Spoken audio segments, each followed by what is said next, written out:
Okay. 3, 2, 1. I think that worked. Yeah, it worked. Nice.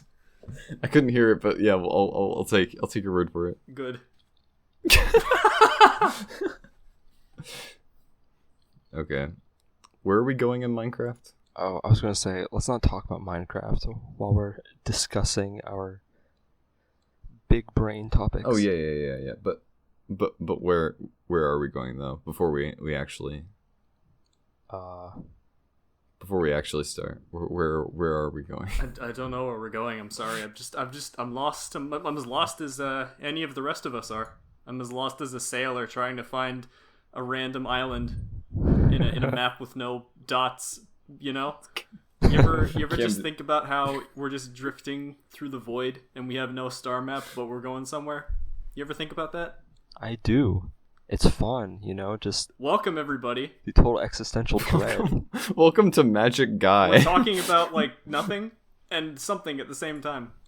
Which means that everything exists, and therefore at the same time nothing exists. As long as you has your eyes open. Yes. Yeah, exactly. Yeah. So, Yes, indeed. I guess the question that arises first is, why are we here? What is the purpose of us being here? I could be Just I could be to sleeping. I think. To I could eat, be sleeping breathe, right now. breed and die. Isn't that the meaning No. of life?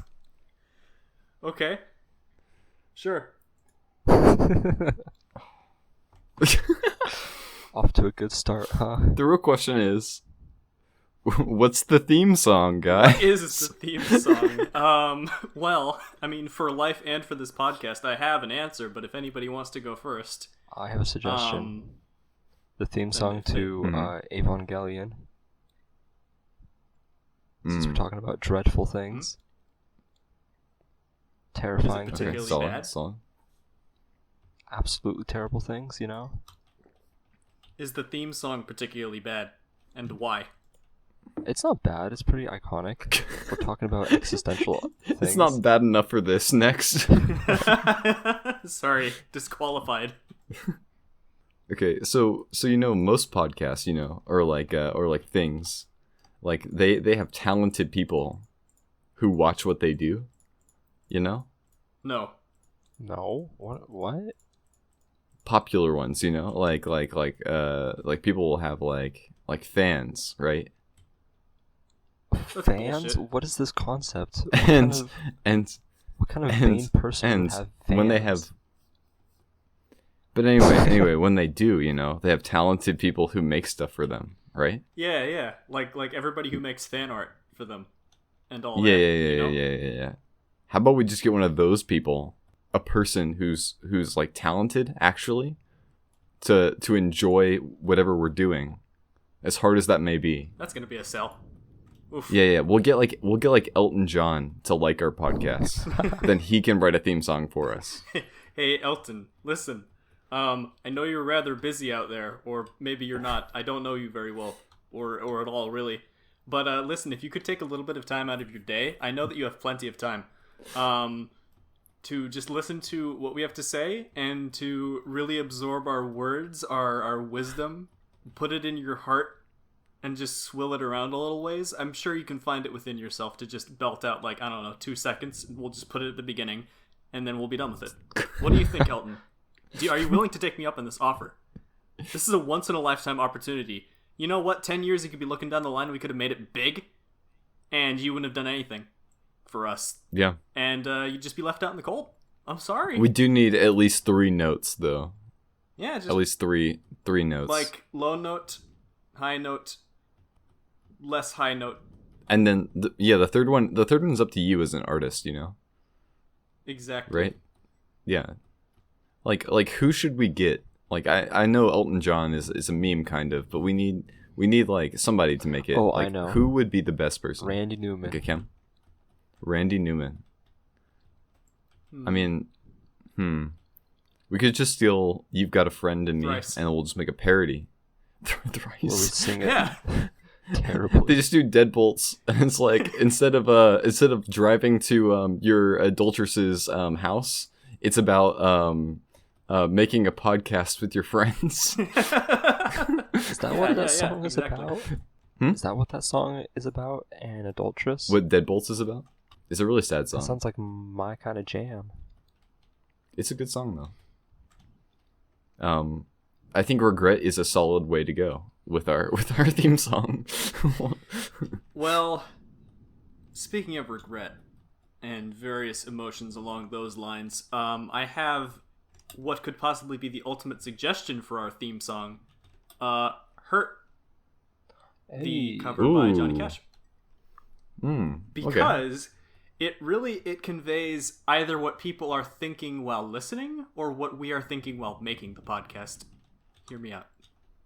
People listening, they'll be like, okay, I sat down and I'm listening, and my life is in deep turmoil right now, and so I need these people to proselytize for me. And so what these people are thinking is, what have I become? You know? And us, we're sitting down here, we have nothing much to do, and we're just looking at these little blue bars on the screen that are showing our sound waves, and we're thinking, what have we become? You know? And the song, it really just conveys that feeling of listlessness and hopelessness. Oh my god. Anyways, my vote is for Hurt. Hurt's a solid one. That is pretty But solid. can we get Nine Inch Nails Why don't to we? cover Yeah. Johnny Cash's Hurt? Yeah, I think that's the optimal version of what our intro should be. Yeah. I feel like if we could get somebody to cover Hurt and then get that person to cover that cover of Hurt, I think we're on to something. The real question is, what part of Hurt? What part? Because we can. It's just the Empire of Dirt part. Yeah, that's what I was thinking. If you ever played Minecraft, do you remember when you were a child and you opened up your first Minecraft and you played and you thought, wow, this is a game about building community, and then the sun starts to set and you're like, oh dear, I guess I haven't actually done anything with my time. All I have is an Empire of Dirt. Exactly. And then you break out into song. I understand exactly what you're talking about. It could also be, it could be an allegory for the fall of great empires, Rome. That's it, really. Just Rome, the only Rome, great empire. Rome. Not Rome. And Rome. The fucking Rome, Byzantines? Who gives Italy. I love the Byzantines. Shut up. They were Greeks, they weren't Romans. Shut up. Boomer fight. Now, what you so we're thinking genre, right? Yeah. And I feel like we're kind of going a lot into the rock category, but we're missing out a few major genres here. Anime? Choir That music. we're not considering. Yeah, we wanted a orchestral choir. I don't know what that means, but it'll get all like NPR willing to host our podcast. I think that Gregorian chanting will really fit with the vibe of Ooh. our podcast. Just because we're basically unleashing something unseen. And in movies where they are there's always something sinister, and then there's Gregorian chanting behind it or something like that. Yeah. I feel like that could go very, very well with what we're trying to pull off here. We're young people trying to cause an upset in the media world. They should really be behind us on this. If they had just listened to us once. And yet I see no support at all. We are, as of 9 minutes ago, well established. All right. We Why won't anybody support us? we are the future. All right. We are the world. We are the children. I mean, The children of what? yeah. Like if you could get anyone, right, to write your theme song, like who would it be? Like they had they were a custom one, right? Would it be Johnny Cash? Well, I mean, sorry, Johnny Cash is not alive anymore, but would it have been Johnny Cash? If you're familiar with Redvox, I think they're pretty good. So I might, if it were present day, I might go, hey, listen, I've watched one of your members' Twitch streams a few times, so I'm basically your best friend. So just as a favor between friends, I wouldn't mind if you just make me just like one little tiny intro track, just for whenever I enter anywhere, I can just come in and just play it, you know, or I can ask an establishment to play it over their speaker system. You know how like on like subreddits of like or like fan pages, you know, people will put down their own content and they'll be like, I made this of you, love me. We should do the same, but instead of doing that, just ask them to make something for us. Of course, yeah. If you like kazoos, yeah. I don't mind kazoo. I'm sure there are wonderful things that you can do with a kazoo. Kazoos are kind of ideal. Explain. They're the platonic ideal of an instrument. But can't argue with that. Listen, I literally can't argue with that. I genuinely do not care. Like think of an instrument right now. Okay? I mean, it was a kazoo. Shut up. Get out of my head. I actually want to know what instrument I have. I have a recorder from like the 3rd grade. Do you still have a recorder from 3rd grade? Pretty sure. It's in my car. You kept it this entire time? It's more like I found it. Where? In my car. In your car? Has it just been like sitting there? Just keep It has been. So it was just like under like a seat. You know, Actually, you were or like under your carpet. You were tearing up your old carpet because I don't know, you just spilled blood on it. I don't know. Just how, you know, anything that would force you to rip up your carpet. And you tear it up and there's a recorder under there. You know, you just pick it up. Underwear. Like, I think I'll keep this. And then you become a recorder prodigy. And then one day somebody comes up to you and they're like, hey, where'd you find that recorder? And you're like, it's an interesting story. You see. And underwear. Okay, so it was an underwear joke. Yeah, I know. Yeah. Yeah. Okay, so you know how most cars have that little pocket behind like the driver and passenger seat? Mm-hmm. Mm-hmm. That's the pocket you put the Nintendo DS in. Yep. It had a recorder in it, along with an umbrella. Oh wait, but there's supposed to be a Nintendo DS in there. There used to be. It's in the warranty. But someone stole my DS, kind of unintentionally. Oh my gosh! Really? How? He forgot, I think. That's terrible. Yeah, I'm not happy. I'm sorry, about Cam. But... Speaking of a Nintendo DS, did any of you ever attempt to play the Avatar: The Last Airbender DS game? Not the DS. No. Except the Wii one, I got to like the 3rd level.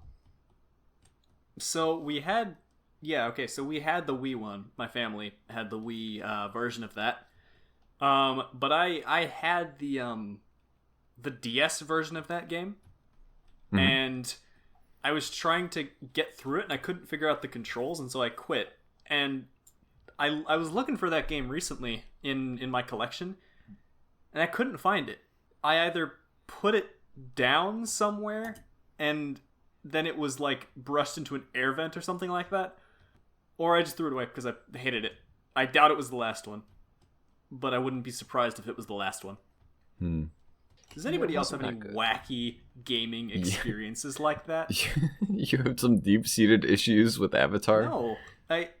No, I actually really like the show. Like, controversial opinion. That's why you have problems, because you love it so much. Yeah. It's like Star Wars: The Clone Wars, and well, never mind. Let's save that one. Let's save that one for later, because we can dig into that. Wink, wink. Wink, wink. Nod, nod. Yeah, I had like a whole like bag of like just DS games that we had taken out of their cases, and then that way we could like flip them out really easily and like change what game we were playing while we were on like long road trips. and I lost the bag. Oh my god. Oh, that's a shame. Oh no. With like 20 different DS games on it. Jesus Christ. That is A good portion of my childhood is missing. that is unfortunate. You know, I found all my games pretty recently, and I've been going through Super Mario 64 DS. That's a good one. But that reminds is a good me, one. I have not erased my original Diamond and Pearl save file Good. from like 2008. I mean, that's an achievement. I have a wacky story about Pokemon Platinum. Go ahead. I went to my friend's house and he had an action replay. He's like, "Hey, you want to use your action replay?" Oh, it wasn't about that. Okay, so I had transferred my Empoleon from Platinum to Heart Gold. Okay, and I was playing Heart Gold, and then he gave me the action replay, and I put my game in. And I messed around, and my save file was corrupted. And so I cried. Oh gosh. I was really sad. And then I realized after that, I'm like, it's okay. And I think I settled on the fact that Pokemon Black and White was coming out in like a few weeks. And I knew that like I didn't have anything else to play, so I might as well just start a new Heart Gold game until Black came out. That was a really traumatic time in my childhood. Playing another Heart Gold campaign. Empoleon was my friend since Pokemon Platinum. And now he is I gone. lost him. He's long forgotten. Goodbye, Empoleon, my good friend. Gone. Reduced to ashes. Not even ashes. He's just gone. Yeah, that's my my sad experience. Yeah. I hold it forever against Action Replay. Okay? If Action Replay ever shows up, they better watch their backs. I loved Action Replay so much. Do you stand by that statement? Yeah. They better watch their backs, because I'm gonna put a sticky note on the back of their backs, you know, that says "kick me," and they're gonna be I sorry. think that's incitement. I don't know, man. No, I'm gonna sign it under it saying "Action Replay," like if they wrote it themselves. They're gonna sign up on Yeah, it. I'm sure that'll fly. That'll absolutely fly. I don't know. I know of no possible scenario where that can go wrong in any way. Especially if John Action Replay is kicked, and then the forensics get on it, and they're like, this handwriting does not match John Action Replay's handwriting. Whose could it be? And then it's the old note defense. and then they find your prodigious body of written work, and they're like, I guess we've solved the case. I'm like, Sherlock Holmes did it again. And if it wasn't for you, lawyers. okay. Urgh. My mental image of you, Drake, saying all that was Sherlock Holmes standing over the body of an actual Action Replay. Like an action with replay with arms and legs, but they're all like twisted and broken, and it's all sad. You know, there's like no, just an Action Replay with some chalk drawn around it, and everyone's my taking God. pictures. Oh no. but the chalk is in the shape of like a human. So it's like there's just like an Action Replay just sitting in the middle of it. It's like all That's all that's left of John Action Replay. the sticky note is bigger than the Action Replay. Gosh. John Action. Man, did I ever tell you guys about the time that I asked my friend for a level 100 Pokemon in it was Gen 4. I don't remember which game it was. But I was really fascinated with the idea of level 100s. So I went up to my friend, who was a bit older, and I was like, "Hey, listen, do you have a level 100? Because I knew that he was really good. Either he was really good, or he was, let's just say, enhancing his roster." But I went up to him. I was like, "Hey, I know you probably have some level 100s. Can I trade my really good Pokemon for this level 100?" It was like a Lugia. So it must have been a Heart Gold, Soul Silver then. And he was like, "Yeah, sure, I'll take your Lugia, and I'll give you a level 100." Note that I never actually like asked for any specific Pokemon. I just said level 100 because I assumed at the time that any level 100 would be head and shoulders above any other Pokemon out there. So I eagerly await the trade. I'm sitting there. This is the time when we had to be in the same room to trade. And even then it was rather tenuous because Nintendo Online is shit. Or was shit at that time. Yeah. I don't know if it's still bad. Unfortunately, I can't figure that out because my Switch is elsewhere. It's not great, but... So, the Pokemon comes in, and I'm like, oh my god, it's a level 100, and I check, it's a Magikarp. He put it in the daycare so that it would go up to level 100. Oh, no. And then he traded it to me. It was garbage, and he had my What a Lugia. troll. You should have punched him. The fucker had my Lugia. No, I'm not gonna punch him, he's older than me. I was in, like, middle school, or, like, elementary school. Was he in high school or something? There is absolutely no way. Dude. I am not the kind of person who would just, like, at that time, would just punch somebody, you know? Dude, I might get very, very angry. And I think I did get very, very angry because I got scammed. I got sophisted out of a Lugia. Then I immediately just put that thing in the box. I've been attacked by packs of middle schoolers before. And they're fast, man. They are deadly. So they're do you fight middle schoolers not on often? purpose. It was just like I was I babysitting accidentally them, on and fight purpose. hordes of middle schoolers, of course. Yeah, babysitting them, and then all of a sudden they were like, Oh, "Let's beat them up," and like I had to fight them off. It was a random encounter, guys. I swear. It was. They're vicious. And then again, I played, I think like football or soccer against them. No, it's like, what is it? Touch football or something? Flag football. While I was on track in high school. flag football is where you, like, take the thing off them. Yeah. To do that. My You know? high school track team fought with the middle school one. Dude, middle schoolers have too much energy. Like, they can run for like, they can sprint for like 2 miles and be totally fine. Like these kids. I mean, the ones on track, I would assume. Yeah, no, it was just mind-boggling. Like all of us here, like all of us there, were like spending so much time trying to cut off like a second and just tiring ourselves out, and then these kids are just like, fucking keep going. It's like, stop. Well, we lost, and So you just had to punch them. I did not punch them. I understand. Why? I understand. You just had to. No. Just ask. You had to fight them. I understand. You don't have to. You don't have to defend yourself. Yeah, you know, we came at you completely innocently, all right? Like, we are presuming that you are not a one who does a wrong.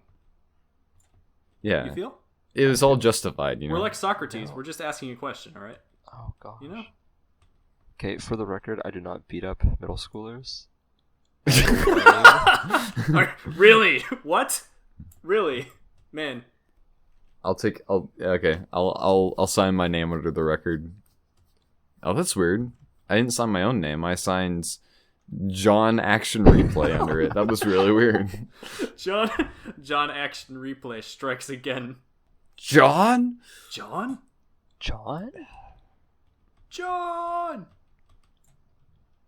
Hey, Action Replay, let us know if you want a sponsorship. Yeah, we'd be very, very happy. I'll agree to put your name on the podcast for free for 3 days. Yeah, John. For 3 days. And if you're really nice, it might be a week, alright? Think about it. Think about it. David Blaine, think about it. Think about it. Magic Guys, the official Action Replay podcast. Speaking of Magic Guys, we should really get David Blaine to guest once we're at episode 100. No, we need to get his guys to write our theme song. Okay. If we don't get David Blaine to guest episode 100, I will cry twice. David Blaine, when we do it, we should record our Discord apparatus. But David Blaine should be the only one on Facecam, so he could do the thing he always does when he one-ups people with his sleight of hand. He does a little bit of jazz hands. Yeah, he looks at the camera. That's all we need him for, is to look and at the jazzes camera. his hands. I didn't like that. So, Together. I'm gonna be I honest. did not like that intonation. That was not I'm gonna be honest. One time, yeah, whatever. One time, I participated in some homebrew Take what you MK can get. Ultra. like an MK According to Ultra Wikipedia, Exp- jazz hands involves looking at a camera like David Blaine, rubbing your hands together furiously until a layer of skin and dirt forms into rolls on your hands.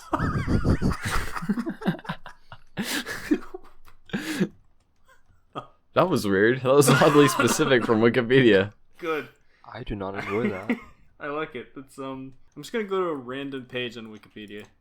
Estadio Aristocles Castillo is a football stadium in Veraguas, Panama, which hosts Liga Profesional de Football team. Did you know that? Oh, they play football over there? Yeah, they play football. They did the Patriots make like win a game over there? Oh, yeah, for sure. They came they came on the field and they were they're all drunk as shit, mind you, right? So they go on the field, yeah. right? And everybody in the stadium's like, "Oh my god, who are these people? These uncouth ruffians coming onto our sacred field, drunk as shit." And the Patriots show up, and the other team, I don't know, I forgot what the other team's name is. They just show up on the field, and they're like, "How are we gonna fight these guys?" Long story short, I made this up. Yeah, What? I made figured. this up. This is a bullshit anecdote. I'm sorry. No. I know that you trusted Are me. Are you serious right now? No, I'm not. I was lying about that too. I was joking. Oh, about that. okay. I was gonna say that would have been really You see, we strive for integrity on this podcast. Did you ever watch Iron Chef? With my grandma. Yeah. Iron Chef is like they have a time limit and they have to make the best thing they can make in the time limit. Right. Man, that show was interesting. I remember there was a point where we were watching, my family and I were watching all through it. We're getting way off topic, but was there really one to begin with? No, never. I like how weird some of the choices got. Just like, and the For like mystery ingredient? Yeah, the ingredient, like the weird mystery ingredients and shit like that. Like, I want that back. I want Yeah. I want more of that, Even in a non-show context. Like, you go to a restaurant, imagine this, you're in a restaurant, you enter the restaurant, people are sitting down together, you sit down, the man comes up to you, it could be a man, we'll just say it's a man, the man comes up to you, and he says, "Welcome to our restaurant, what would you like to order, Chris?" And you say, "Oh, I'd like to order the, the skirt steak." And he says, "I'm coming right up, sir." And he goes and he comes back and he has a covered tray, and you're thinking, "Oh, is this my skirt steak? Damn, it's done real fucking quick." And he goes, "Would you like to see our mystery ingredient?" And you go, "Mystery ingredient? What do you mean?" And he opens it, and there's the mystery ingredient. Your mind is blown. You give that restaurant a 5 out of 5 on, I don't know, Yelp or whatever you On people flavor. use. And then afterwards you leave and your mind has been blown. You have to understand, this is a revolutionary idea. What do you think about if you went to a restaurant and they had to incorporate the secret ingredient for whatever you order? You order your skirt steak and they're like, "But the mystery ingredient is Mayonnaise. Tuna." Oh dear. And you're like, "Well, wait, I ordered a steak." And it's like, Yeah. But it's topped with Tuna. raw tuna. It's topped with Yeah. canned tuna. and you're just like, "But that's not what mystery ingredient." God. You should That get just this. sounds Okay, get that this. sounds But I every would day, go to that every day they have a different mystery ingredient. Yeah. Yeah. But they have to roll on this big spin wheel, and nobody knows, not even the chefs, until At the beginning of the day. yeah. The only thing is you wouldn't have enough of it ready, so you have to spin it the day before, and nobody knows except for the person who's like spinning it, right? Mm-hmm. And then they show up to work, and they show up with the Iron Chef mega display, Yeah. and then they open it up, and then they have to show it. There was one episode of Iron Chef I watched where they their special ingredient was truffles, Huh. and oh my gosh, I've never seen so much money spent on food. It's like truffles are insanely Yeah. expensive already, and it had to be incorporated and be a major portion of every dish. A major That day? portion of every dish. Jesus Christ. I mean, well, Not like a major portion, but it had to be like it had to be like a major like feature at least, Like right? you could tell there were truffles in this. Yeah, it had to be like part of the flavor of everything you ate. Wow, that's kind of crazy. It almost made me sick seeing like that much truffle. I don't know if I could even eat that much truffle. It's crazy. I don't know. You might be able to. I'll be honest. It's just so strong, you I've know. never had truffle. It tastes like, I don't know, really expensive. Not really worth it. I don't think for what it is, but you know.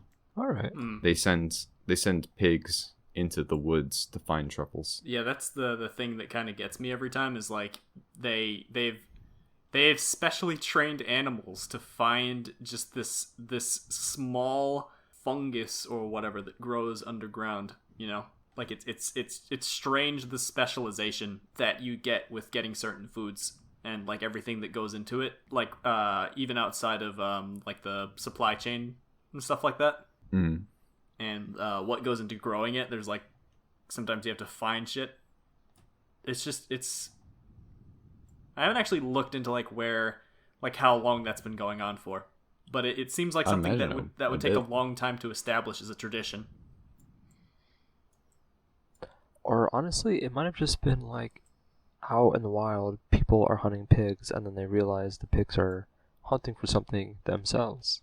Because you know, like when you hunt creatures, you gotta like be patient, watch them and stuff. Yeah. Could have just been like a discovery, and then people started hunting pigs. Somebody's watching Discovery Channel. Exactly. And then they realize pigs like small truffle. Good. And then they go and they dig up a truffle and they're like, truffle good too. I like truffle as well. What if use pig to get truffle? Oh my god. Yeah. Yeah. Skill. You know. Exactly. Skill.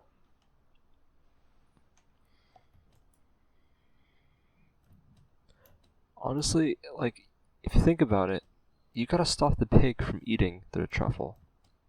Because, like, it'll start digging. Because, you know, sometimes it has to dig into. Oh. So I wonder how many people have to rip truffles out of pigs' mouths before they can give it to us. I assume it's like they start digging, you know? And then you stop them and you say, hey, stop digging. It's my time to shine. Right.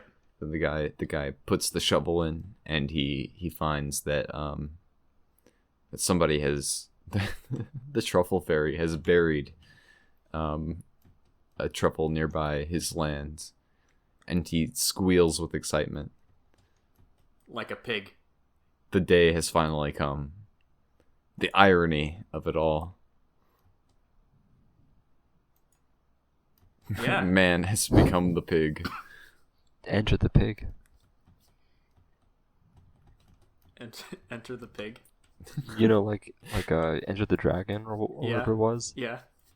This is a pitch for my new TV show, Enter the Pig. It's like Fear Factor. But all the events take place inside of the pigs. God. Wow. That's That could work. This topic has gone for a spin, hasn't it? Could we get Joe Rogan to write our theme song? No, can we get him to write our script? I wouldn't mind, you know. Could Joe Rogan write a script? I don't think so. Can Joe Rogan write? Yes, I know that much. Or he knows that much. We ask the real questions here. Can X person write? Today I'm gonna be. If you guys had a TED Talk, what would you talk about?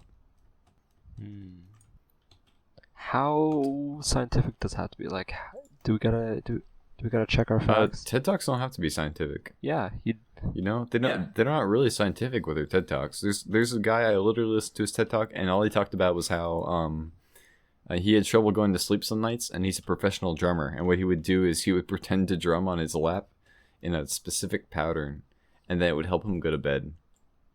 You know, the really easy one is talking about the future. You know, what you think is going to happen in, say, what year is it? 57 years? Or like... Right? Like, those are the type of talks that inspire a generation. Yeah, they're the type of That's talks where that when you listen to them, it really makes you want to pat yourself on the back. You know, Ted would be proud. John Ted would be absolutely proud. He would be crying and shaking right now. Poor John. His brother, John Action Replay, ruined his life. I would just spend the entire time ranting about how Pokemon doesn't have good endgame content. It doesn't, honestly. So, maybe... Would you say that Heart Gold Soul...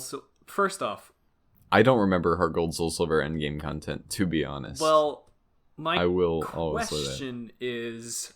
The little that you remember of it, I believe when you beat the Elite Four in Johto, you get to go to Kanto and defeat the gym leaders there. So would you say that is an end game, or would you say that defeating the gym leaders there is the end game, and then after that there's nothing to do? Where would you draw the line? I don't know where I would draw the line, but that was really fun. Because, I'll say that.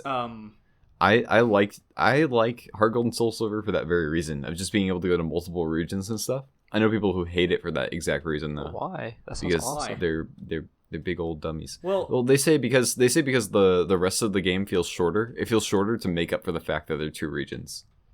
Which not is like really though. Because not really though. Because it feels like a full game. But yeah, when I played Soul Silver, granted I did not play actual Gold and Silver because I didn't have a Game Boy as a child. Especially an old one. Yeah, especially an old one. I remember. But it was a Game Boy Color though. I remember I had a friend. I still have him as a friend technically, but he's like in California, and therefore we don't talk. Therefore, he's not my friend. Californians. I figured out that he had a Game Boy, and I was like really into. I wasn't into like playing retro games. I was into the concept of retro games. If you follow me, it's like one of those weird things that you get really interested in when you're younger. Not because really. at the time I was going to follow my dad and become like a computer programmer, which I feel like I would have been somewhat miserable doing that. No offense, but I saw that my friend had a Game Boy, and I was like, "Holy crap! Can I play it? Can I play it a little bit?" And I was kind of like beseeching him. I was like, "Hey, so that Game Boy, can you let me play it?" And he's like, "No." And then finally he's like, all right, fine, I'll let you play it. And so I play it in the backseat of his car as we're driving home. And I'm like, I don't know, 9 or 10 at the time. So I'm probably old enough to own one? Yeah, but I didn't. I had a DS though. But I suffered for lack of a light because there wasn't a light in the screen. It wasn't backlit. I was just asking him, like, I pressed the power button and then he was telling me what buttons to press. Yeah, that was an interesting time. That was like a weird kind of in-between time where like I was beginning to understand how the world worked, and I don't know if it worked out, you know. I don't know if it actually served its intended purpose. The world? I'll let you interpret. Okay. I got to play the original Gold because my Game Boy Advance, and Game Boy Advance can play Game Boy Color. So I got to play it. That was a fun time. And even then it was good. And then when Heart Gold and Soul Silver came out, I was like, I had already played Gold. I was like, man, I really want to play a new one of this with like all the Pokemon that had come up to that point. And I thought it was just the greatest game. And I still think it's probably the best Pokemon game. I agree. Which one? Sorry. Heart Gold and Soul Silver. Really? You know, I was going to get Yeah. that, but after Black and White, I think it was like Black and White and X and Y kind of broke the illusion of Pokemon for me. You didn't like I Black think and White? it came out. Never played it. It's like I don't need to play this anymore. I think that What? you should play it because I quite enjoyed it. So there's a common criticism which I vaguely agree with, which is that like it was around that time when they began to run out of solid ideas for Pokemon. I can see an argument against that because there are a lot of very, very strange Pokemon designs that came out around that time, but that doesn't necessarily represent a lack of creativity. But the thing that I don't know, I think Black and White are very solid games, and I kind of They like... probably one of the better stories too. Yeah, Cyrus is all well and good as a villain for Pokemon Diamond Pearl. And who was the villain in Heart Gold Soul Silver? I forgot. That was Team Rocket still. Oh, right, yeah. Like, they're classics. All of them are classics, despite the fact that I can't remember Team Rocket in Heart Gold Soul Silver. But Ghetsis is fucking creepy as hell in Black and White. And N is kind of like a neat little tragic character who is just trying to do what is right, you know? I just love the fact that PETA is the bad guys for Yeah. for Black and White. It's just the most hilarious thing I can think of. Yeah. I think I kind of like picked up on that when I first played it. I was like, these guys, like, because I wasn't aware of PETA, but I was aware of like animal rights for some reason. I was like, hey, these guys, there's something really different about these than Team Galactic. I can't quite figure out what's going on. Like, there's something very different about these people. And then later, They actually kind of have a point in the game. Yeah. Whereas, unlike Team Rocket, who's like, I mean, I do love my my goofy bad guys, but they're kind of like, we're bad because we like being bad. Yeah. It's like, I mean, I feel like, would you say that we're seeing the entirety of Team Rocket in Heart Gold, Soul Silver, and the games that came before? Like the side of them that we see in the games. Do you think that is the only thing that they do, or Sell like, do you think Pokemon? that's on well, it Black depends, Market? right? Like, it depends if you wait. What were you saying? Black Market? So isn't that what Team Rocket's main goal was, to steal Pokemon and like sell them? Yeah. Well, that, in the show, that was mostly what it was. There was more of like an idea about like taking over the world. Oh. I remember that was a major part in like the games and stuff. But it depends on like what you're reading. It's like the manga had like another Team Rocket that was much better written. Yeah. And a lot darker. Yeah. I'll say. Of course. There may or may not have been a scene in which an Arbok is literally cut in half. Yep. What? Stuff like that. Yeah. That's a Pokemon? It's a lot darker in that kind of This stuff. is a Yep, Pokemon? there's also a scene where I believe there's a Pokemon that gets frozen and shattered. Pretty neat. Oh, yeah. Pretty neato, So, Gary, your rival in Fire Red, his Raticate is gone at a certain point, and so people think that his Raticate died. And so there's a whole bunch of theories about how you killed his Raticate in a battle or something like that. But I think in the manga, they make it so, like, Team Rocket killed his Raticate. And it's really dark and depressing. And it would have been It's like, better story-wise if good main character killed Eradicate, like, accidentally. Kind of furthers the animosity. Maybe. I don't know. I but think then Gary they- was already well written anyway. So- He was kind of... I think that if the main character were to kill Gary's Raticate, then if Gary is a rival and we're distinguishing rival from just enemy, then I think that we're kind of destroying the rival dynamic and introducing an enemy dynamic, which Yeah, I can Alright. see I don't that know too. if I agree with, and therefore I think that like in most cases it's probably better. I think that the Team Rocket strategy is better because then you have you as the protagonist and Gary as the person who had their Raticate murked by Team Rocket have a common animosity towards the evil team, So that still sticks with kind of like the core conflict of most of the games that I've played in that series. That there is an evil team and you and your rival, while you are rivals, are not enemies, Of course, I think it went a little too far in like the newer ones where all your rivals are actually just your friends. Is that right? You have there's like no competition basically between you two. It's all like super friendly and you're just like, you battle for fun and stuff. Where I feel like Gary was like enough of a challenger, or like it felt like somebody you might not like personally, but they were still your rival. It was weird. I'm trying to remember. So in Generation 5 we have Charon and Bianca, I think. That's their names? Your two rivals? I don't remember off the top of my head. Like, I remember one of them I fucking hated, and then the other one I was like, you're okay. I think I did not like Charon. I think I don't know why I didn't. Actually, I do know why. I'd have to replay the game again, but I think it was just because he just seemed kind of insufferable. in I can see Pokemon, that. Shield. I think my friend had Shield. The rival was kind of neat. Like the rival was like just your friend, but but but like from the beginning of the game, it really did show like a bond between the two characters. See, I don't mind that as much, but when it doesn't have any, like, you don't have any person that you kind of feel like you're challenging or something like that, it comes across kind of weird. Yeah. I remember. Like, they kind of did that with, was it? With Heart Gold and Soul Silver? Yeah.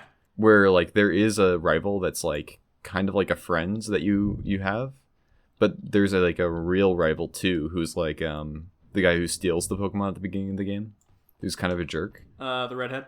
Yeah.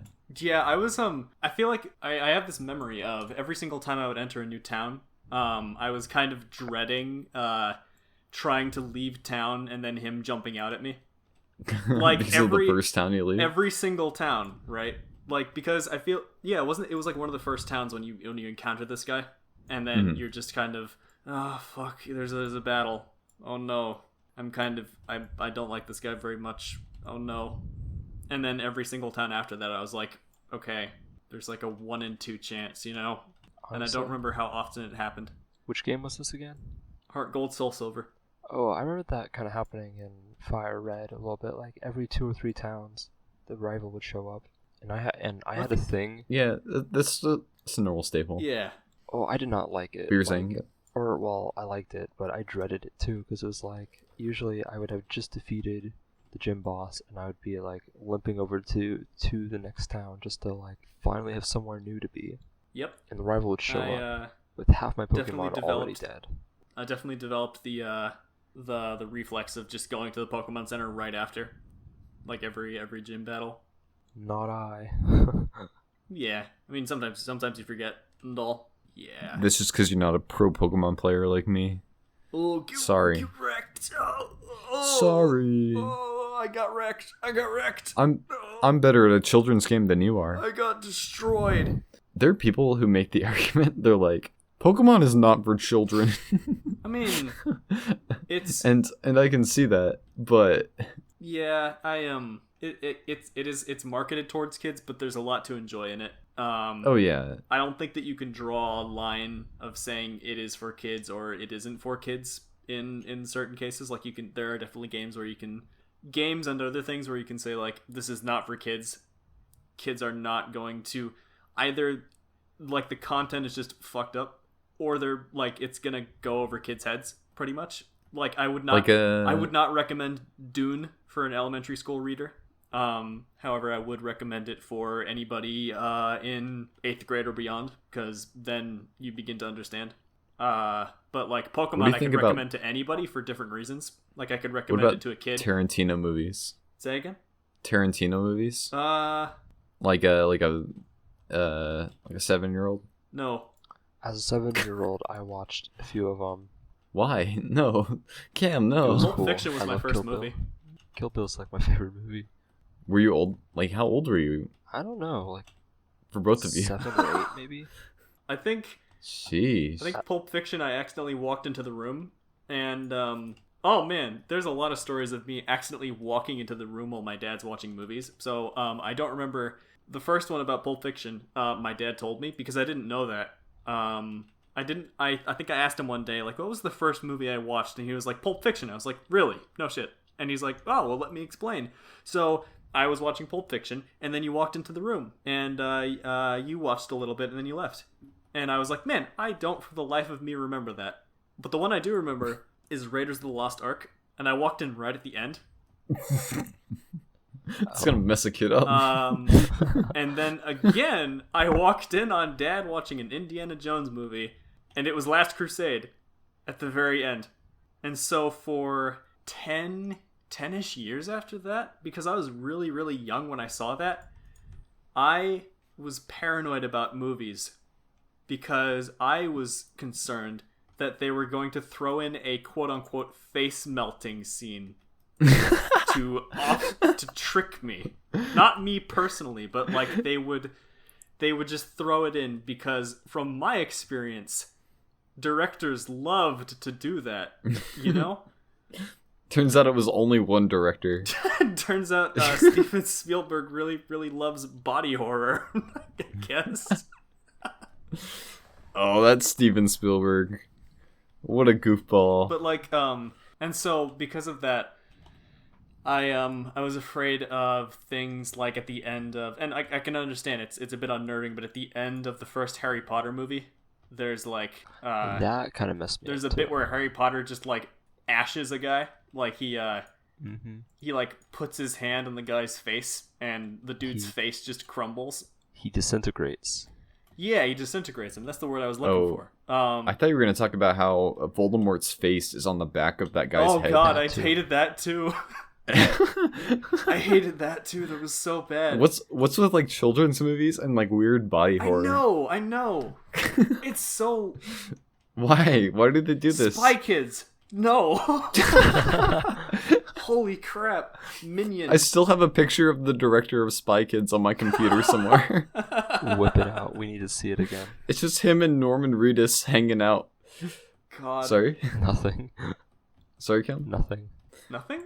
Nothing. Nothing. Really. Anyways, kids directors really gotta, get it together, please.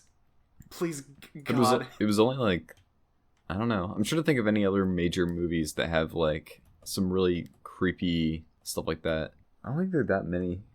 It's just some of the more prominent ones. Yeah. Have you ever seen Mystery Men? I was talking about it to you guys. I have not. Think. You mentioned it. So, the one with Ben Stiller. Yep. It's got Ben Stiller. It's got William H. Macy. That's the guy. He was tangentially implicated in the college admission scandal a while back, and he plays a superhero called the Shoveler in Mystery Men, and he is the best character in that movie. I will fight anybody who says otherwise. I know you guys haven't seen that movie, I don't think. Anyways, there's a bit in it that I wasn't expecting because my family and I watched that movie when I was a kid, and I was really enjoying this wacky movie about superheroes, and a lot of things were flying over my head because that movie was probably not made for kids. And so there's this bit where the kind of like the popular superhero was kidnapped by like the villain who just got out of an insane asylum, and the superhero was strapped into some sort of device. Like, I don't know what the fuck it was supposed to do, but our gang of misfit quote-unquote superheroes runs across him, and they attempt to disable the device that this dude is strapped into, and then the device goes off, and the dude literally just gets warped into like a, I don't know, expressionist art. I don't know, like some weird twisted sculpture. And I remember just like curling up and crying like when I saw that. You'd have to watch the movie to really understand what the hell I was going through at that time. I remember when I was a little kid, I saw Spider-Man with Tobey Maguire with my parents, and I remember I was watching it, and I can't remember how far I got into it, but I just like broke down and started crying. I was really freaked out about something, and my parents like stopped the movie. I was really excited to see it, but apparently it was the scene where Tobey Maguire, he starts getting those little hairs on the inside of his hands. Oh. He's like turning into a spider, Oh my and it God. just freaked me out so much as a kid that like I don't even remember the scene. I just remember hearing opera music. So something really messed up. Oh my god. Yeah. There's a movie I haven't watched in a while, and I don't know if it's for the best or for the worst that I haven't watched it in a while. Did you guys ever see Bridge to Terabithia? Oh my gosh. Wait. I saw that movie, and I was certain it was going to be some sort of nice family film about like a bunch of really kids sad who at have the a end. great imagination. And then halfway through the movie, this stupid thing happens, and I'm like, why did they make this Yeah. into a Disney movie? And my parents are like, finally, a movie in which the kid dies and not the parents. Yeah. And I was like, what the heck? So, can we kind of like talk about that, because like this is a 10-year-old movie, and spoilers for Bridge to Terabithia, but isn't like the girl in Bridge to Terabithia like the one that isn't she the one that like convinces the main character to like get out of his shell? That's kind of what happens. I think And so. then like they go on magical adventures, and they trip out and they see things that like attack them, just like some crazy shit like that, wacky Disney movie shit, and then like you said, halfway through the movie, no warning, like this the main character's parents come to him and they're like, hey, listen, your friend, she was like swinging on a vine and she fucking crashed and died. What? What do you mean? I remember what? And yeah, so it's what it's I remember weird. That said, when though- watching that movie with my dad was like when he was a kid, when my mom was a kid, up in rural KY, kids just died like that occasionally. Like they would drown or they would fall. Like it wasn't rare, Right. which is Yeah. really weird because I don't know if you guys have been in a town where kids have died. Like, well-known kids. Well, yeah. Not that young though. For me. No, not young. There's definitely been kids that have died in Yeah. but in my old hometown, which is a little bit east and it's decidedly more rural than here, or at least where I am here, there's a place right by the Snoqualmie River, and it's like these big cliffs, and people will jump from them into the water. Ooh. And typically it works out pretty well. Although people are usually advised not to do that without supervision. And I believe that there was a kid who jumped off, and I don't quite know what happened, but he got pretty badly injured. And I only figured it out because like I was looking at old newspaper articles, and I was like reading this article. I was like, interesting. Oh, Mayor Ken beat his wife again? Fucking hell. Oh, I know that kid's name. Oh no, he fell off a cliff and got... That was, horrible. so, just be careful around cliffs. Definitely. Definitely. But yeah, I when I was watching Bridge to Terabithia, I thought it was gonna be just like Spiderwick Chronicles. It was nothing like Spiderwick Chronicles. I got scammed by Disney. Spiderwick Chronicles. I think I watched that too, but I don't remember anything about it. I read the books, and they also turned it into a movie. It was about like a bunch of kids, and they lived in a house, and there's like a magic eyeglass you could look through, and when you look through the eyeglass, you can see like all like the fantasy creatures that are running around. And so they had like this wise fantasy creature who was guiding them, and they had to like stop the evil creepy creatures that also were in the world. I think... It was a good book series. Yeah, I think I read the book, but I don't remember if there was a... Yeah, I've seen Was this there a movie? There was. Yeah, there was a movie, yeah. It's up there with Del Toro Quest, I think, for some of like the most solid kids book series. Oh, Yeah. I remember the whole fucking eyeglass thing. Like the whole like having to see them through some special means. Yeah. Wait, sorry, what? So to see the monsters, about they that? have to like, I think it's like either like an eyeglass or like a stone. They have to look through to actually see. Oh the yeah, they look monsters. through a stone, and I think if one of the monsters spit in their eyes, they could see. Like brownie spit, you know. That's nice. Oh my god. I like to I think I remember that now. to Oh my imagine god. that some ancient, scholar of these creatures decided one day, you know what? I have a bunch of brownie spit. I'm just gonna lather it on my eyes. Lather my eyes with it. I think it has to be fresh, but Yeah. yeah. It's like those kinds of discoveries that you're pretty sure were an accident.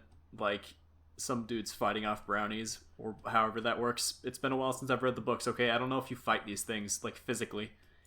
I think the brownies are the good ones, but then there's like some other ones that are just kind of like brownies that they're the crazy ones, you know, the crazy ones. The crazies. Oh wow, man.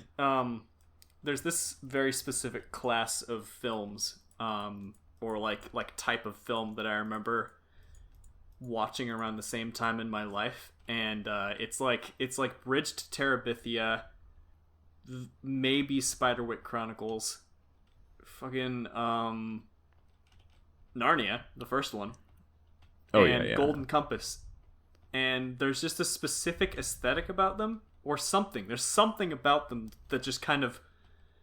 Maybe it's like this weird kind of like It's like neo fantasy. Yeah, like it's kind like, of stuff. oh, you've been transported into an alternate world, or I don't remember what exactly was going on with Golden Compass, but it felt kind of like, oh, you've been transported into an alternate world, and now you're here, and it's all whimsical. Was like, it's like that kind of film, and I really like that aesthetic, or like the feeling that it gives off. Solid. You know, I've always liked the aesthetic of having like a fantasy world combined with the modern world or some modern world. Yeah. You know, the whole Narnia thing, or like Spiderwick Chronicles that just is in a regular American town, modern day, that kind of stuff. Yeah. I thought that was always kind of cool. I have an unpopular opinion about that.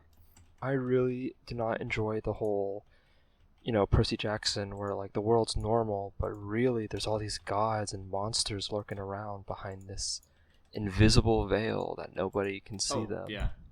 I actually, paradoxically, I agree with both you and my earlier statement. I don't know, Percy Jackson is solid, but I guess that was one of the reasons that I never really got into it super much. Although I did like Harry Potter for a time. I was a big fan of Harry Potter until I realized that, like, when I talked to people who liked Harry Potter, they would mention something, like they'd be like, "Oh, do you remember Alphys?" And I'd be like, Who's Alphys? And they're like, Harry's great grandfather from the Second World War. And I'd be like, what in the world? What book did you read? Oh my god. That would be my experience, and I'd be like, oh, okay, so apparently I'm not a fan of this book. Remember Apparently, Regulus Arcturus Black? That's an actual character. I'm sure it is. I don't remember. He's not in Deathly Hallows, but he's mentioned in Deathly Hallows. Which character? I remember this. You can tell how long I was into that. What other books were big when I was a kid? I feel like Percy Jackson was huge for a while. Yeah, it was big. There's also Diary of a Wimpy Kid.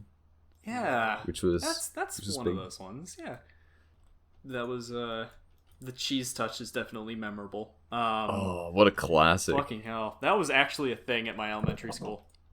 Either that or you made the cheese touch. But like people were actually just memeing around with the cheese touch, and I didn't. There was a while where I didn't. This is gonna be a common theme. Like, I didn't know of many things that were considered, canon, or to a bunch of people. Like I didn't know about a lot of the trends. So when I heard about the cheese touch, and like somebody said I had the cheese touch, I kind of snapped at him. I was like, "What the fuck are you talking about? I do not have the cheese touch." I do not have the cheese touch. And he's like, "No, you have the cheese touch," and everybody was like kind of leaning away from me, and I got really upset, and I was like, why? What did I do? I didn't do anything. Okay, what is the cheese touch? Oh, have you not read Diary of a Wimpy Kid, Cheese Touch? No. It's a so in the book there's a piece of cheese, like Swiss cheese, somebody had on like their lunch, and they left it on the ground outside during a recess, and nobody cleaned it up for like weeks and weeks, and so it just got really gross and moldy, and it was just sitting there forever. And so one kid one day touched the cheese, and then everybody was like, "Ew, gross, he has the cheese touch." And so they all stayed away from him. But if he touched somebody, he passed the cheese touch on. So it was like a big game of tag. Oh my god. And how the book ends is the main character ends up eating the cheese. Oh yeah, that's right. Did he end up getting sick? Oh yeah. Well, yeah, it's fucking sun-baked moldy ass cheese, of course. From like a month before he ate it on like on like blacktop. Yeah. Yeah. Why did he eat it? Because the story makes him. The plot demands. The plot demands that he do something really gross. Yeah. Exactly. It's a children's book. You can't have him not do something gross. But the thing is, like, at that time, I wasn't really reading those books. I was a real connoisseur, and I was reading Star Wars horror books. Do you remember those? The zombie ones? Yeah, the zombie ones. They had Boba Fett in it. Clap because you heard Boba Fett. Darth Vader was in one. That one was really cool. I clapped when I heard Darth Vader. That was a weird series, and I was reading those, and then everybody else around me was reading like Diary of a Wimpy Kid, which really, you know what? I really shouldn't be so surprised when people are spreading around a meme about fucking moldy cheese, and I'm not in the loop. You know, Shame. when people were in 5th grade, when people were really getting into like Harry Potter and like Aragon, Gone. I accidentally started reading The Wheel of Time. Well, not accidentally. I read The Wheel of Time by like up until the 5th book in like 5th grade. Like I went from like young adult books to like Robert Jordan, back to young adult books.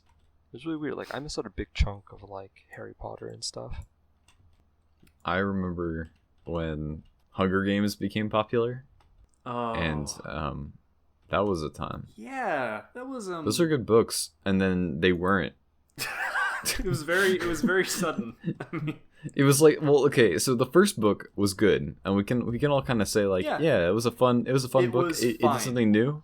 Okay, second book, it was just the first book kind of, but like, you know, it was a little good bit more formula, bloody, right? Yeah. You know? A little bit more bloody. Yeah. It actually had adults killing adults this time, which is a new thing, you know. Which is Yeah. a fun thing. you So know? I'll take it. The third book, I don't know anybody who's understood the third book. Everybody who finishes the third book is like, what did I just read? I feel like that's the reaction everybody has whenever I talk to somebody about the third book. is that And then Catching Fire or Mockingjay? Is that the title? that was Mockingjay? Mockingjay. Oh yeah, that's right. That was a weird book. And everybody, I remember all the kids my age had terrible takes on Mockingjay. They were like, Gale is a bad guy. I'm like, what are you talking No, he was about? based. He was super based, and he even said, I had nothing to do with the terrorist attack. Like I believed Gale, but they're like, nah, Peta is so cool. Peeta is the I best. still don't understand. Despite being like the Peeta's most the boring worst. character in the entire book. He tries to kill Katniss. He gets brainwashed, and she's like, "No, you're still in there." At that point, be like, "God damn." They're still Gale good is in so much you, cooler. only it's not good. Only it's not well executed, you know? I can't remember who I was talking to. I think it meant, was it you, Drake? But I mentioned that pita is like a type of bread. And Oh they were no, like, yes, you're right. and then it's like whoever I was talking to, they were like, I did not realize that was his name. Like that his name was just a type of bread, and he's a baker. Yeah, yeah. I didn't realize Yeah, that. it's until like later. we're at like George Lucas levels of naming things now. Can we talk about Anakin Skywalker's mother? Shmi? Shmi. Why? I mean, Shmi. that's not the worst thing you could have come up with, right? You could have called her Sky Mother, you know? That would have been cooler than Shmi. You know, Earth swimmer. Earth Swimmer. That's not a terrible name. That actually sounds kind of Lucasy, you know? Like Luke Skywalker chances upon an orphan post Return of the Jedi in the rough streets of Nar Shaddaa. It's Kalen Earthwalker, and he takes him on as a secret apprentice or some shit. You know, that's the sort of thing I could see being like an actual thing if George Lucas were writing movies. Hunger Games. Yeah, so Hunger Games was pretty good. The first one was alright. Happy ever after. And they should have ended it there. I think she had a good end to a story there. Yeah. They subvert the expectations of everybody, and they won. Yeah, it's And they're still in a crappy situation, but they fooled the world. Oh. yeah, they fooled the world, and then it's established that President Snow is pissed off, and then he's like, "Hey, listen, you guys are gonna go to the Quarter Quell, or we're gonna kill your family, or something." That was the big inciting incident at the beginning of the second book, right? Because like Katniss is at home, it's a year later, and then President Snow shows up in person, and he's like, "Hey, listen, there's this big event, the Quarter Quell, coming up. You've surely heard of it. Participate in it, or I kill your family." I feel like there was some Basically. It's been a while since I've read that book. But I think Yeah. that's basically what happened, right? They were having a bunch of issues with people. All the people who won, right? They're causing issues in society. Go figure, because now they're kind of free. Yeah. And so they're like, you know what we're gonna do? We're just gonna kill them all at once. So they're all gonna go back into the games. And it was basically just so they could get rid of Katniss. Yeah, Because she's a... one incident on your system is so fragile that one incident on TV will destroy it. Which it's kind of the Running Man situation. Yeah, pretty much. It's just Running Man. You're right. It is just Running Man. Well, the thing is, what came out before Running Man? That was did Battle Royale come out before Running Man? I don't know. You mean the movie? The book. Was there a book? Battle Royale. Yeah, there's a book by a Japanese author. Battle Royale. Well. But anyway. But yeah, it had already been kind of a genre, but it certainly wasn't a new idea when Hunger Games came out. Right. Now, I don't know when she started writing it, though, so I'm not going to say that she's a copycat. Actually, there was another book series before Hunger Games. That was basically Hunger Games. Oh. And then there was a book before that. That was basically Hunger Games. Well, they didn't do it as well or successfully. They didn't have maybe better, but they didn't do it as successfully. They didn't have the whole Edward versus Jacob, Team Jacob, Team Edward thing going on. Jacob? Who? Twilight. Cam is referring to another book series that was popular when we were children. Oh my god. Twilight. For you not popular for me.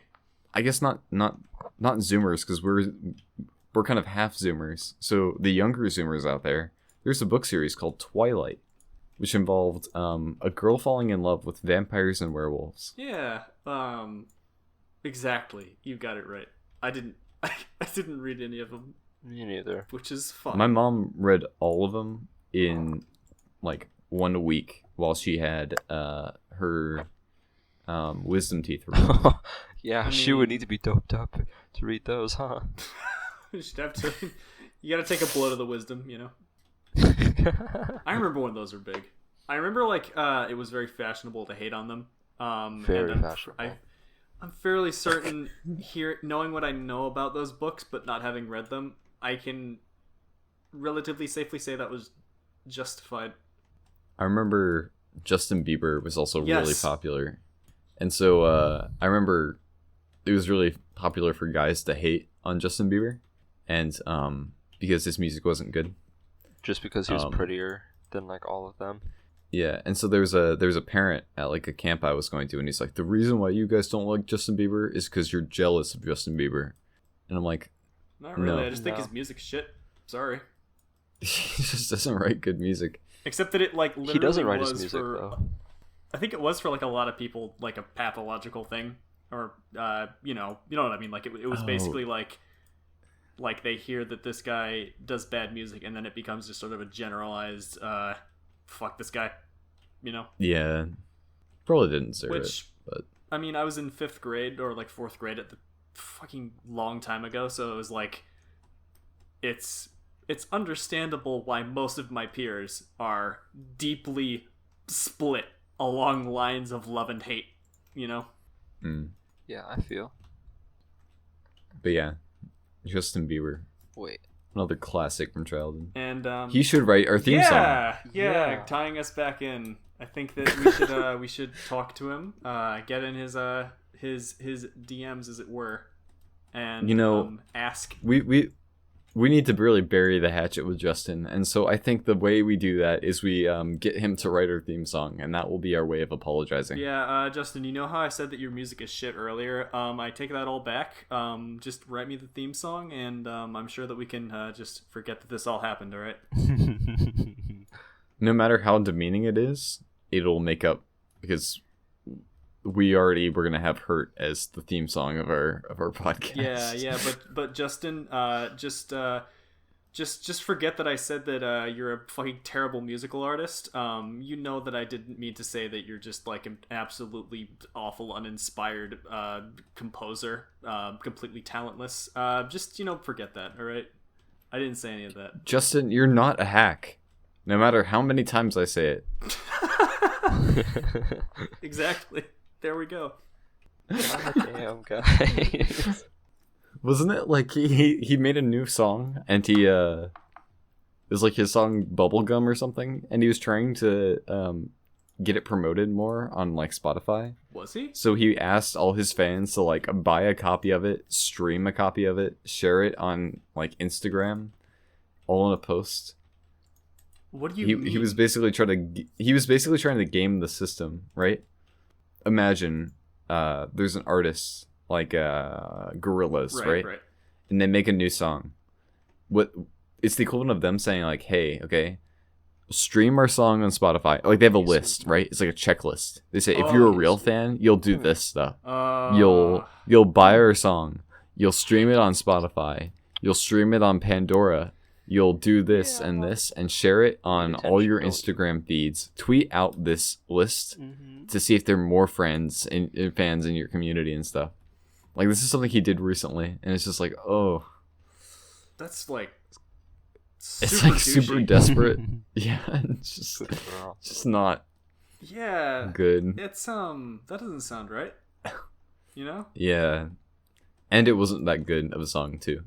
You know, even from fans, they were like, "Yeah, this is kind of a crappy song." I imagine that that's true, and knowing What? what I know about the artist, just sort of generally, I don't know. It seems like if you're that desperate about promoting your work, either you're throwing all your eggs into one basket and it's actually pretty good, or you're throwing all your eggs into a basket and it's bad. Actually, but you want people to think it's good. I don't think he was that desperate for money. I think he was just trying a new tactic. Maybe. That's a third option. Or Spotify just wouldn't put up his song, and he knows that that's the main way to listen to music now. I have a feeling it was more along the lines of he would have really wanted people to engage with his work, and he has no shame, and so he'll do whatever he wants to lay down. do that. But you know, to each their own. Yeah, I know. You're talking. Exactly. We're talking very right? unifying note. If you're a fan of the podcast, give it a 5-star review. First, you have to give it a 5-star review on Apple Podcasts, and then you must stream it and listen to it all on Spotify. And then after that, share it with a friend. Hell, share it with 5. In fact, if you don't post this to the next 5 stories that you come across, I don't know what you all call them, the poo-poo pee-pee man will show up in your mirror and just banish you to hell. Jesus. The bye-bye man. The hello man. If you say poo-poo pee-pee 2 times in your mirror, he will show up. Oh no. Notice I didn't say 3 times. That's because the poo-poo pee-pee man is more powerful than the bye-bye man. You know? Poor bye-bye man. Nobody ever takes him seriously. It's a real shame. Starting an urban legend, huh? What, the poo-poo pee-pee man? Oh, yeah. I forgot what his name was. It's not that hard. He's How could you forget the poo-poo pee-pee man? yeah, he's literally the poo-poo pee-pee man. It's not like you're thinking of multiple poo-poo pee-pee men, you know? It's like the Blue Man Group. It's the poo-poo pee-pee man group. The Poo Man Group? The Poo Man Group. Yeah, Poo exactly. Yeah. That's a good one. That's a good one, yeah. That's good. Sense a little sarcasm there. Shut up. No. That's 100% sincerity right there. Noah, you're driving this podcast apart. You're tearing me apart. We're so well established as of an hour and 20 minutes ago. We're so well established. It's crazy.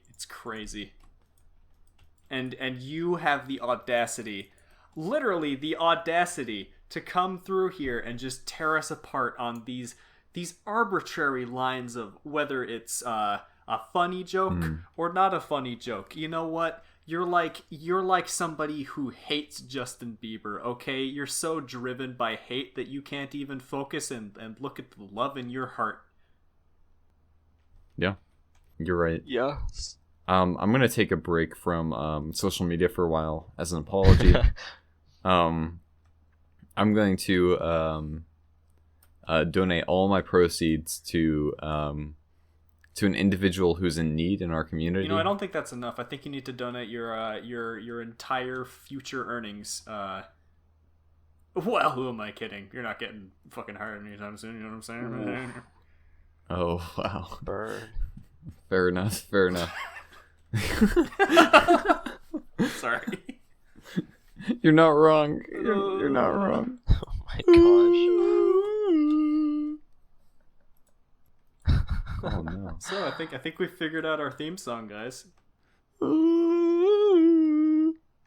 That it? At it? Is Just that it? should we make like a techno song of it? That didn't. There will be many noises that did not show up on the Discord recording that you're about to discover. What if we do like a thing where it's like we have a beat, right? And every podcast we open up with a rap, and then each of us has to contribute a bar to the rap. I will quit. We'll quit the podcast. Fuck no. I'm done. That's like contract burned. They call us magic guys, because that's who we are. We don't tell no lies. We look at the star.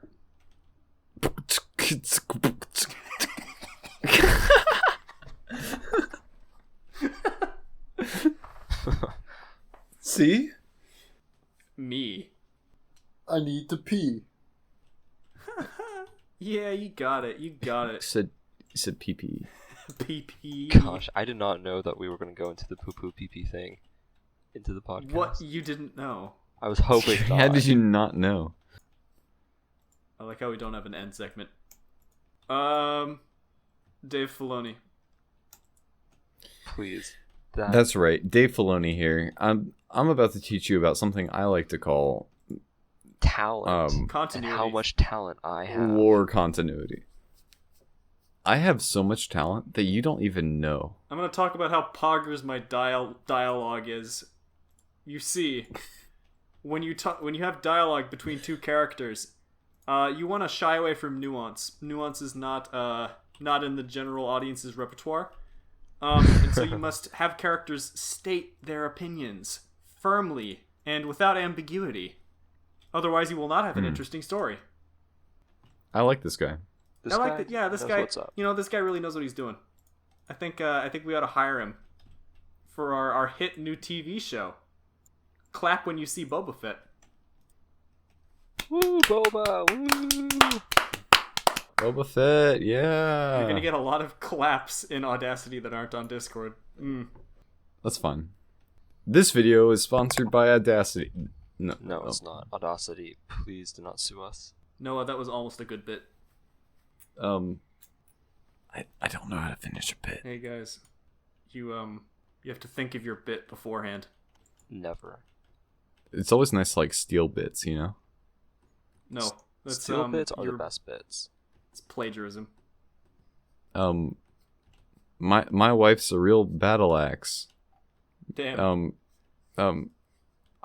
I'm not afraid of any of these countries like China. Have you heard of Germany? No, I've not. What is Germany? I don't know if you're a history buff. That's it. I'm out. I'm out of here. I'm leaving. Okay. I'm out the room. Bye. You can't hear me Bye. because I'm outside of the mic. Bye, I'm bye, Drake. somewhere. I can't hear you. What?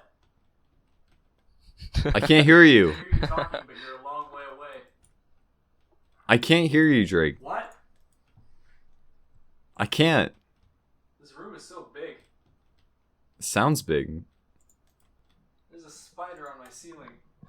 Mm, You see him? He's huge. I can't say I see him. Fucking massive. He's just unfolding. Never mind. I came back. I returned. Okay. Your spider is huge? It's unfolding? Yeah. You see, that was a bit, but the reason why it was funny is because I was a long way away from the mic. Imagine unironically following Euclid. Euclidean geometry, more like U.S. square geometry. Yeah. Euclid, I'm actually a big fan. That was just a fucking joke. hate Euclid, piece of shit. I don't even know what Euclid Stay is. dead. He's a guy. He's a dumbass geometer. You know Pythagoras? Yeah. He's like a big Pythagoras. he's just huge. He's huge.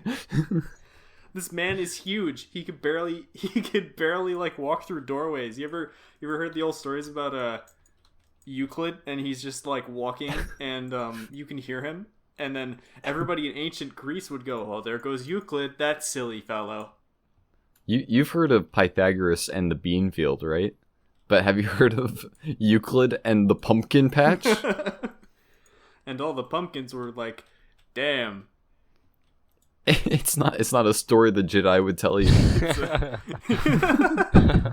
Oh no. Well, guys, I think we have thoroughly harvested Explored the field of discussion, and now it is time to grind the grain and make our bread. Fellas, what are some concluding thoughts on anything that we've talked about tonight? Literally anything.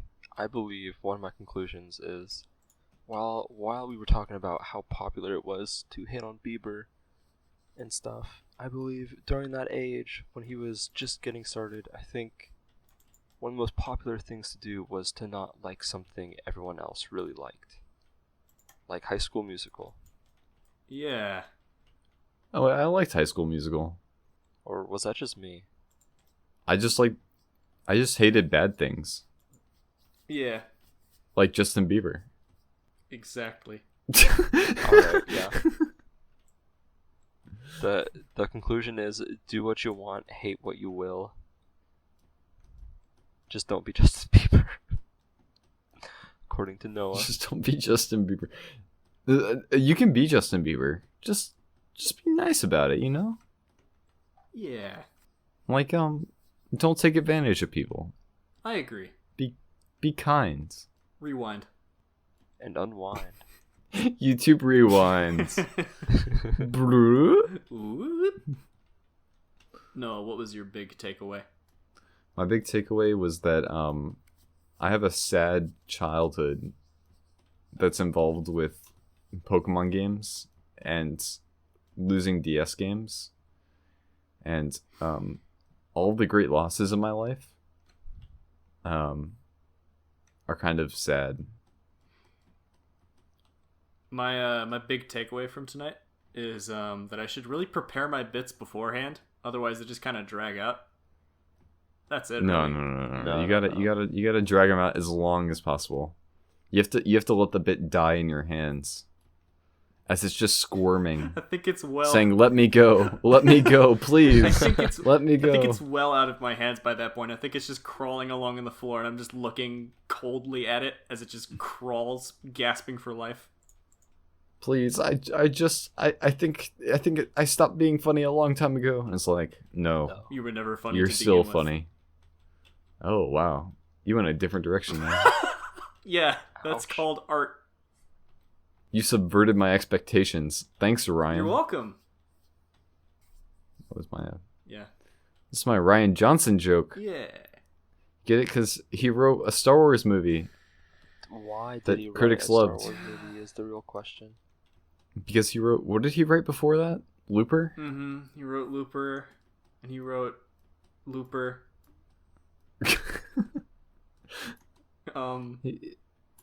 And then Star Wars. Yeah. And then J.J. Abrams co-wrote a Star Wars movie with a guy who writes comic books. Yeah. Wonderful choices, Disney.